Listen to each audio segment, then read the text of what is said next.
Welcome to the Salmon Runs YouTube. Enjoy the video.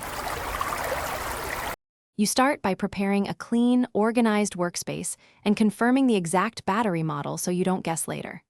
Once done, secure the watch crystal face down on a soft cloth, then use the correct case opener for screw, snap, or four-screw backs. This prevents damage. Carefully lift the back and set the gasket aside in order. Make sure you don't lose tiny screws. You're doing this to inspect the movement immediately and avoid contaminating delicate parts with skin oil or dust. Once open, examine the battery clip and surrounding contacts.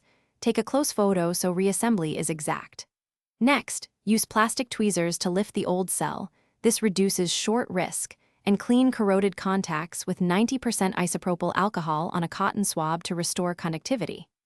Insert the replacement battery with the correct polarity, ensuring the clip seats without forcing it.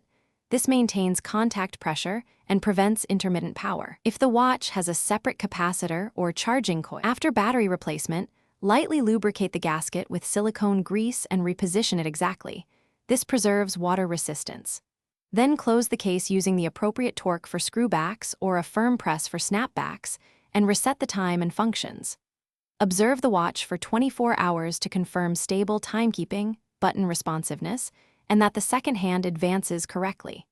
If it fails, recheck battery polarity and contact spring tension, and inspect for hidden corrosion.